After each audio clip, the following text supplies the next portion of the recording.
Hello everybody, welcome to ISC 110. I'm of course Professor S, and this is today's lecture. Anyways, what we're doing today is we're going to talk about security. I'm going to go over the group project that is just now past its time that we're accepting late work, as well as that. So I'll go over the things that were due before this video was published, but since the class. Anyways, the thing is, it's like there was things that were due before this class, and there was a late period, so I talk about those things. Anyways, privacy. So in talking about privacy, we need to talk about encryption and things like that. So here are some of the basic terms that we need to know. So we have ciphertext and we have plaintext. Ciphertext is the messed up garbage that people can't read, while plaintext is the message. So the idea is that the sender will encrypt the message, encrypt the plaintext into the ciphertext, and then the receiver will decrypt that ciphertext into the plaintext so that they can read it. The idea is like the plaintext is something that you can read and ciphertext is something you can't, right? So the idea is if you think about this in terms of like sending a message to somebody like across the room, the message itself that's consumable is the plain text, and what everybody else can hear that's kind of goes in between, that would be the ciphertext. Okay, so ciphertext, you're not intended to be able to decipher it. All right. Anyways, with encryption, there's two types: symmetric and asymmetric. We'll start with symmetric. So symmetric, we have three examples: Caesar cipher, cryptogram, and enigma. We'll start off with the Caesar cipher. So what the Caesar cipher is it takes the alphabet and pairs it with other letters in the alphabet. Kind of like this. So like X becomes C, Y becomes D, so on and so forth. This is a very simple thing. This is something that when you're learning encryption, this is something that you learn because it's easy. It's not secure at all because there's 26 different possible ways to arrange the letters in this way, right? Because there's 26 letters in the alphabet. But this is called a substitution, a simple substitution. And also something that's also considered a simple substitution is a cryptogram. That's like one of those games where you get a message and you can't read it because the letters are all mixed up, right? So it's kind of something along this lines. So it's not like in sequential order. So X isn't C, Y isn't D, Z isn't E, so on and so forth. I mean, it could be, but the idea is like that pattern's not necessarily true. It's like it's kind of inconsistent.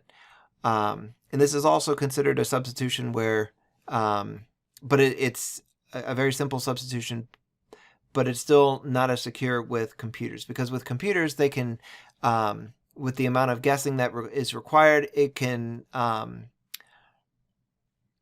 in minutes, even a thing can be guessed. And that's also, if you're thinking about uppercase and lowercase letters, numbers, special characters, it's amazing. Like, it's not the most secure system. The next one that we mentioned is the Enigma machine. And the Enigma, the way it works is like it kind of cycles through. So like one letter can have different values throughout the message. And it cycles through. And this machine is, like, as far as like encryption, it's really a neat machine. Because the idea is during the war that it was used, the Allies, they could get the machine and it wouldn't really help them because the machine itself only works to encrypt it. You still have to find the right settings to get it to work. So the thing that would work with this machine would also be a book that would go with it to say what the setting should be for the code that day. And so they would set the cylinders at the top. The cylinders are right here, so they could take those cylinders out, rearrange them, and then also what the opening value would also affect it. So that the idea is like when the message was put in, the same person could put that same, like they could have that same settings starting out and they'd get that same message back. So the amount of ways that it can change. And then also another thing that could be changed is these things right here, like different plugs, cables would connect different letters to add even more variability. So the crazy thing is like just having this machine didn't mean that your messages would be compromised, even though this is the device that directly encrypts and decrypts the message, which is, it's just really cool. But the idea is like it is a substitution, but it's not very simple because it keeps changing throughout the message, throughout its use. The other type of encryption was the asymmetric, and this is also called the public key encryption. And the idea is that with the asymmetric, there's two keys, a public key and a private key. And so the basic idea for asymmetric is like with a public key, somebody is able to encrypt a message and give it to the receiver, who is able to decrypt it with that same key, or with the private key. And the only one that can decrypt it is the person that has that private key, right? So notice here, the milk carton also has that public key, but they can't intercept that message and decrypt it because they need that private key. So just having the public key, they can only encrypt it further, which isn't helpful for finding out what that message is. Another way that a asymmetric encryption is used is for verification, right? So what happens is like the banana can encrypt a message with the private key, and then anybody with a public key can verify, okay, that person is who they say they are. And they can verify that it's that person. So other people can't send. So in this case, Milk can't send a message with their public key to Lemon, so that when Lemon applies that key, they say, oh, this isn't Banana sending the message, this is somebody else. So like I said, it's interesting because it can be used for a verification process. So with the different, so the symmetric key encryptions, those ones that I gave you aren't really things that are used that much anymore. Like symmetric is something that's used. So like AES is an example of a symmetric key encryption that's used. But like a lot of times for a lot of encryption examples, what we're referring to is these asymmetric keys. Usually it's RSA or ECC. So RSA stands for somebody's name. ECC stands for elliptical curve cryptography. Okay, and the idea behind this, well, the interesting thing about these two different crypto systems is that they both come up with public keys and a private key, right? But the idea is the thing that makes it so hard for people to figure out what those keys are is because they rely on how hard math is, right? So remember when you were learning how to do math and division was so difficult? That's like the basis of what makes RSA so secure, is how hard it is to divide numbers.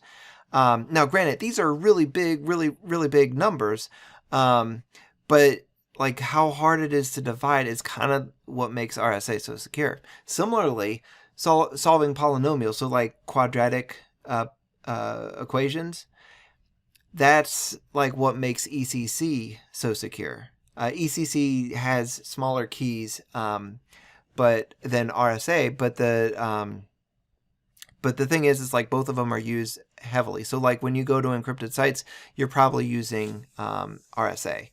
A lot of credit cards use RSA and those sorts of things.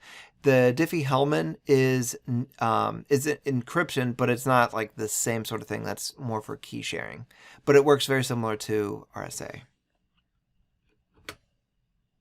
All right, so let's kind of talk about group work. So we'll talk more about the content on Wednesday before we take the quiz. But I want to talk about the group project. So the documents and slides were due before the live lecture today. When I'm recording this is actually recorded the day after. But the late time for it is already passed as well by the time I recorded this, and so by the time you watch this. So sorry, so it was due then, and then peer evaluations are still up. You got 24 hours to complete the peer evaluations. Make sure you enter in people's names correctly and enter in their information. And then also, this is a Microsoft form that you're filling out, so it's not going to be the same form as when you did the...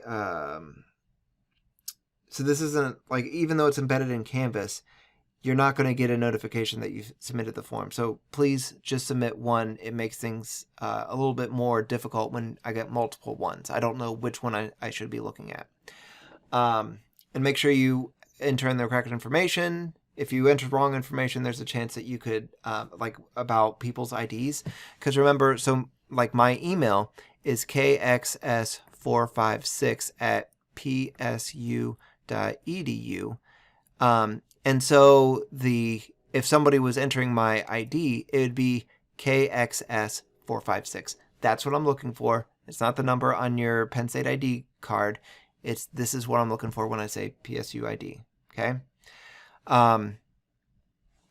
Maybe you don't have your groups thing. Like maybe there's somebody that's MIA and you don't know what it is. Let me show you what you do for this. We're going to go onto the Penn State main site right now. All right, so here I am on the Penn State site, so psu.edu. And if you go into more here, one of the options is directory. Select the directory and look up people. And then what you could do is in full name, type the person's full name that you're trying to find their ID for. So I'll do me as an example. Oh, look, there I am. All right, so I enter that in, and that's all you need to fill out. And then when you do a search, notice it has your email address right here. Okay, and so remember, the part that you're just going to use for the ID is this. Okay, if you use the email part where it's at psu.edu, I'm going to take points off. Okay, because it's a tedious process for me to do for everybody. So that's how you can find it. Now let's go back to the slides. All right, now that we're back in the slides, let's keep on going. All right, so just as a reminder of the things that were due, you still have the peer evaluations 3. The second peer evaluations and the first peer evaluations grade will be coming soon, if they're not already. But you need to make sure your peer evaluation 3 is done on time. The tiny project is no longer being accepted because it's after 24 hours of the due time. And the group project, that's also no longer being accepted, but it was due before this class, the live lecture today, and so you had 24 hours to do it. Anyways, I think that's good for today. I will see you all on Wednesday. See you later. Hey everyone, I hope you enjoyed the video. If you did, please press the like button. It lets me know I'm doing something right. If you have any questions about any of the content, please send an email through Canvas to both me and the rest of the teaching team, and we will get back to you as soon as possible. Do not send it through normal email. You will not get as fast response. If you have any suggestions for how I can make these videos better, please leave in the comments below. Don't forget to roundhouse kick the subscribe button and ring the bell to get notified for when I post the next video. Anyway, I think that's good for now, and I will see you all next class.